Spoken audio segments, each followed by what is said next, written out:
একটা জিনিস কালকে থেকে দেখতেছি, সাকিব আল হাসানের ব্যক্তিগত জীবন নিয়ে টাইম লাইনে ভরে গেছে। সাকিব আল হাসান এই করছে, সাকিব আল হাসান আর কাছে শুইছে, আর কাছে ঘুমাইছে, এই করছে ওই করছে।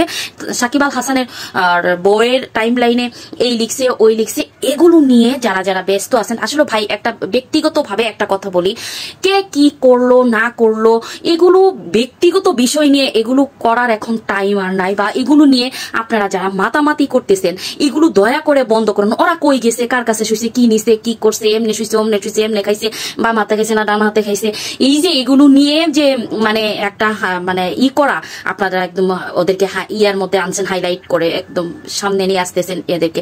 এই সাকিব আল হাসান কোনোদিনই কি কোনো কালে কোনোদিন দেখছেন যে ও অন্যায়ের বিরুদ্ধে কথা বলছে, অন্যায় দেখে কোনোদিন কিছু করছে?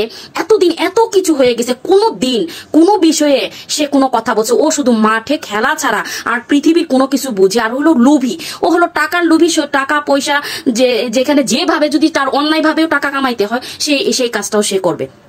সেখানে ওকে নিয়ে আর বলার কি আছে আমাকে বলেন তো?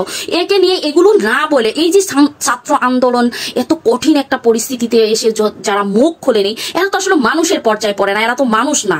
তাহলে এদেরকে নিয়ে আপনারা মাতামাতি না করে, ধরেন মাশরাফি মুর্তজা এদের নড়াইলে যে ইয়া ছিল, তারা অনেক ভালোবাসতেন, অনেক পছন্দ করতেন, তারাও কিন্তু তাকে এখন আর ভালোবাসতেছেন না, তাকে ইয়া করছে। সে এত কিছু করছে, তারপরেও তাকে এখন একদম নিচে ফালাই দিতে 1 মিনিটও লাগায় নাই। কারণ হলো যে এরা এই অন্যায়ের বিরুদ্ধে, মানে স্টুডেন্টদের এরকম একটা পরিস্থিতিতে যারা কথা বলে নাই, যাদেরকে টনক লড়ে নাই, তাদের হৃদয় কাঁপে নাই, তাদের একটা পোস্ট একটা কথা বা কোনো কিছুই যেহেতু তাদের মাইন্ডে আসে নাই বা এগুলো নিয়ে ভাবে নাই, তাহলে আপনারা কি করে আশা করেন এদের কাছ থেকে আর এর থেকে ভালো কিছু আর করা যাবে?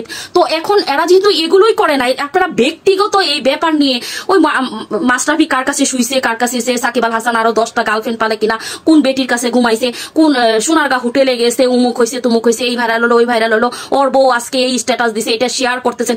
এগুলো না করে আপনারা যদি এটা করেন যে আমাদের দেশটা যেহেতু এত সুন্দর একটা পর্যায়ে আসছে, এত কষ্ট করে আপনারা যেহেতু এইখানে নিয়ে আসছেন, এখন কিভাবে আমাদের এই তরুণ সমাজ, আপনারা এগুলো গুজব, এগুলো কাহিনী, এগুলো না করে আপনারা যদি এটা বুদ্ধি খাটান কিভাবে সুন্দর প্রযুক্তিতে কিভাবে দেশটা আরো সুন্দর করা যাবে, কি কি করলে আমাদের দেশে আরো সুন্দর সুন্দর কাজ করলে আমাদের দেশটা আরো সুন্দর হবে, আমরা ভালো কিছু করতে পারবো। আমরা এমন কোনো কাজ করবো না যে আমাদের ব্যক্তিগতভাবে আঘাত করতে পারে কেউ, কোনোদিন আমাদের ব্যক্তিগতভাবে কেউ আমাদের একটা আঙ্গুল তুলে কথা বলতে পারে, বা দেশের জন্য যেটা বলতেছিলাম যে দেশের জন্য এমন কিছু প্রযুক্তি বা আপনারা বুদ্ধি করে এমন কিছু বের করেন, আপনারা এত ট্যালেন্ট, আমাদের স্টুডেন্ট, আমাদের ছেলেরা ভাই বোনেরা যারা এত ট্যালেন্ট আসছে, এত ট্যালেন্ট দিয়ে আপনারা এটা তৈরি করেন যে দেশটাকে কিভাবে সুন্দর করা যাবে, দেশটাকে কতটা ভালো পর্যায়ে নেওয়া যায়, এই কাজগুলো করেন। এটা সংস্কার করতে হবে, এটা করতে হবে, এই জিনিসটা এই পর্যায়ে গেলে এটা করতে হবে, এগুলোর নিয়ে আপনারা ভাবেন, এগুলো নিয়ে রিসার্চ করেন।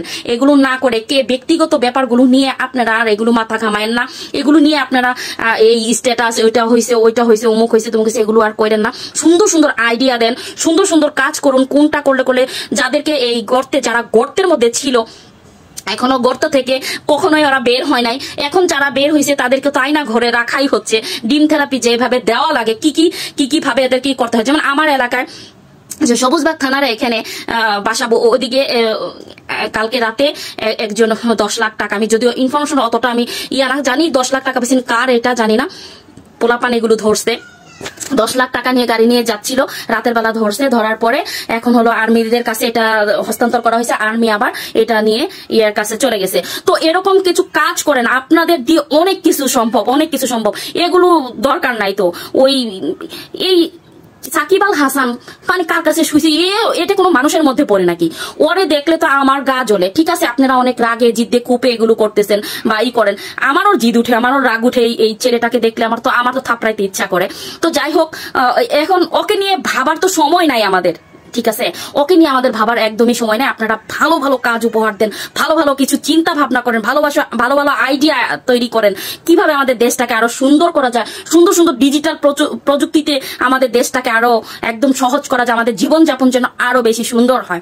যেন এটা আপনাদের এই অর্জন রক্ষা করতে হবে। তো অর্জন করেছেন, এই অর্জনটাকে রক্ষা করেন। আপনাদের এই তরুণ প্রজন্মদের পক্ষে সবকিছুই সম্ভব। তো আমাদের দেশটা আমরা আশা করছি অনেক সুন্দর একটা দেশ পাবো। তা আপনারা যারা এগুলো ব্যক্তিগত এগুলো নিয়ে লড়াই করে সময় নষ্ট করেন না, এদের মতো থার্ড ক্লাস মানুষদের নিয়ে আপনাদের ভাবার দরকার নাই।